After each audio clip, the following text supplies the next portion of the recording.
안녕하세요. 비극적인 상실 속에서 피어나는 은밀하고 위험한 유혹의 이야기를 전해드릴게요. 한 가족을 뒤흔든 아버지의 갑작스러운 죽음, 그리고 그 유산을 정리하는 과정에서 벌어진 충격적인 사건에 대한 이야기입니다. 김 회장은 늘 강하고 위험 있는 가장이었습니다. 대기업을 일궈낸 그는 막대한 부와 함께 가족들의 존경과 두려움을 동시에 받던 인물이었죠.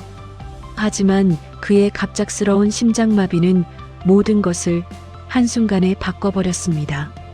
그의 죽음은 가족들에게 깊은 슬픔과 함께 혼란을 안겨주었습니다. 장례가 끝나고 며칠 뒤 가족들은 김 회장의 유산을 정리하기 위해 한자리에 모였습니다. 변호사가 김 회장의 유언장을 낭독하기 시작하자 모두의 시선은 변호사의 입술에 집중되었습니다. 유언장의 내용은 모두를 놀라게 했습니다. 김 회장은 자신의 모든 재산을 아들 현수에게 상속하는 한편 수연에게는 평생 거주할 수 있는 집 한 채와 생활비를 따로 남겼던 것입니다. 한국 민법상 상속 1순위는 배우자와 직계비속이며 의붓자녀 역시 법적으로 가족관계 등록부에 오르면 친생자와 동일한 상속권을 가집니다. 즉, 수연은 의붓어머니로서 현수와 함께 공동 상속인이 되는 것이 원칙입니다. 배우자는 직계비속과 공동 상속할 경우 5할을 가산받도록 되어 있으니 현수와 수연이 법정 상속 비율대로 상속받았다면 수연은 현수보다 더 많은 상속분을 받았을 것입니다. 하지만 김 회장은 유언으로 수연에게 최소한의 재산만 남기고 대부분의 재산을 아들 현수에게 몰아준 것이었습니다. 이는 법정 상속분과는 큰 차이가 있었죠. 수연은 유언장의 내용에 당황한 기색을 감추지 못했습니다. 그녀는 김 회장을 사랑했지만 동시에 그의 막대한 재산도 중요하게 생각했던 사람이었습니다. 이제는 모든 것이 불투명해진 상황. 수연의 눈빛은 불안감으로 흔들렸습니다. 현수는 그런 수연의 모습을 차가운 시선으로 바라보았습니다.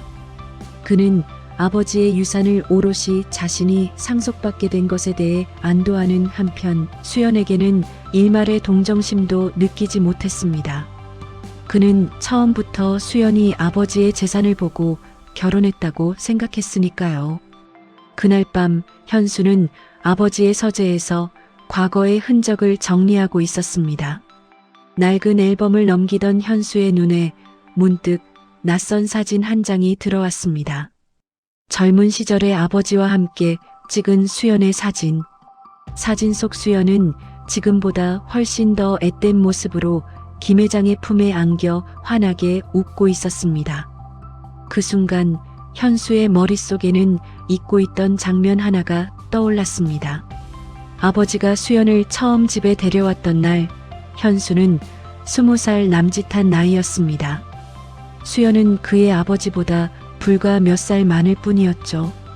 왠지 모를 위화감에 현수는 불편한 기색을 감추지 못했습니다. 그때부터였을까요? 현수는 수연을 마치 자신의 것을 빼앗아간 사람처럼 경계하고 미워했습니다.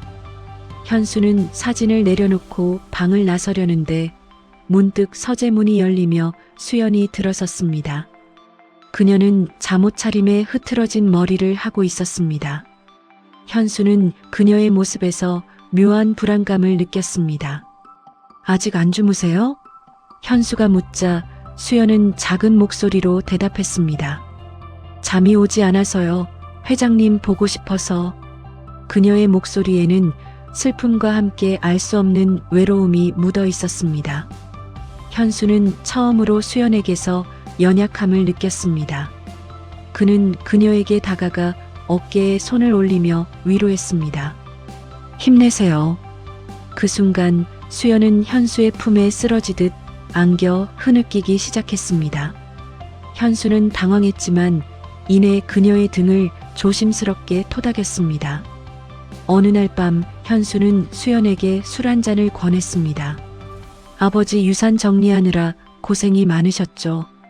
현수의 말에 수연은 씁쓸하게 웃었습니다. 회장님이 남긴 건 저한테는 아무것도 아니에요. 저는 그저 회장님이 그리울 뿐이에요. 현수는 그녀의 진심 어린 말에 마음이 흔들렸습니다. 그는 수연이 아버지의 재산만을 보고 결혼한 것이 아닐 수도 있다는 생각을 처음으로 하게 되었습니다. 술잔이 비워지고 밤은 깊어갔습니다. 현수와 수연의 시선은 자꾸만 서로에게 머물렀습니다. 팽팽한 긴장감 속에서 두 사람은 서로에게서 이전에 느끼지 못했던 감정을 발견했습니다. 그것은 분명 금지된 감정이었지만 동시에 거부할 수 없는 강력한 끌림이었습니다. 수연은 문득 현수에게 김 회장이 사망하기 전 자신에게 한 이야기를 털어놓았습니다. 회장님이 돌아가시기 전에 그러셨어요. 현수와 잘 지내달라고. 현수가 외로운 아이니까 내가 옆에서 잘 챙겨주라고. 현수는 그 말에 놀라움을 금치 못했습니다. 아버지가 자신과 수연의 관계를 걱정하고 있었다는 사실에 충격을 받았습니다. 그리고 아버지의 죽음 이후 수연이 느꼈을 외로움과 상실감을 헤아려 보지 못한 자신을 자책했습니다. 두 사람은 서로에게 위로와 위안이 되어 주었습니다. 아버지의 빈자리를 채워가는 과정에서 현수와 수연은 서로의 아픔을 공유하고 서로에게 기대기 시작했습니다. 현수는 수연의 나약하고 여린 모습에, 수연은 현수의 강인하면서도 때로는 어린아이 같은 모습에 점차 이끌렸습니다. 그들의 관계는 점차 금지된 사랑의 영역으로 빠져들었습니다. 웹 검색 결과에서 언급된 상속법은 이들의 관계에 직접적인 영향을 주지 않지만 유산이라는 매개체가 이들의 만남을 지속시키고 더욱 깊은 감정으로 이끄는 계기가 되었다는 점은 분명합니다. 어느 날 새벽 현수는 잠에서 깨어나 곁에 잠든 수연을 바라보았습니다. 그의 눈빛은 혼란스러움과 함께 알 수 없는 열망으로 가득했습니다. 그는 이 관계가 옳지 않다는 것을 알았지만 동시에 수연을 놓을 수 없다는 것을 깨달았습니다. 수연 역시 현수에게 깊이 빠져들었음을 인정했습니다. 그녀는 김 회장의 그림자에서 벗어나 현수와 함께 새로운 삶을 꿈꾸기 시작했습니다. 하지만 이들의 관계는 비밀리에 진행될 수밖에 없었습니다. 사회의 시선과 도덕적인 비난이 두려웠기 때문입니다. 현수는 아버지의 유산을 정리하는 동시에 자신의 마음속에서 요동치는 금지된 감정들을 정리해야 했습니다. 웹 검색 결과에서 언급된 유류분 청구나 상속 결격 사유 등 법적인 문제들은 이들의 관계와는 별개로 진행되었지만 유산 정리가 길어질수록 이들의 관계는 더욱 깊어지고 복잡해졌습니다. 만약 현수가 수연을 상속에서 제외시키려 했다면 수연은 법정 상속분의 2분의 1을 유류분으로 청구할 수 있었을 것입니다.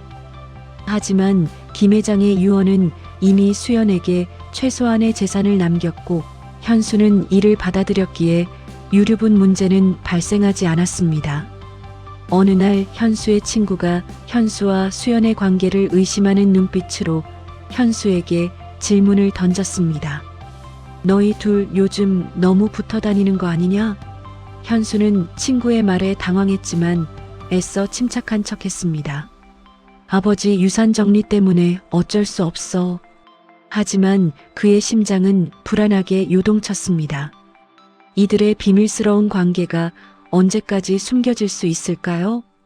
이들의 사랑은 과연 어떤 결말을 맞이하게 될까요? 금지된 유혹 속에서 피어난 치명적인 관계는 가족에게 또 다른 비극을 가져올까요? 아니면 예상치 못한 새로운 시작을 알릴까요?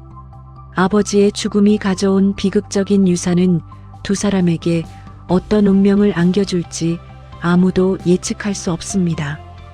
이처럼 인간의 감정은 때로는 복잡하고 예측 불가능합니다. 슬픔과 상실감 속에서 피어나는 욕망은 더욱 그렇습니다. 오늘의 이야기는 여기서 마치겠습니다. 다음 시간에도 흥미로운 이야기로 찾아뵐게요. 감사합니다.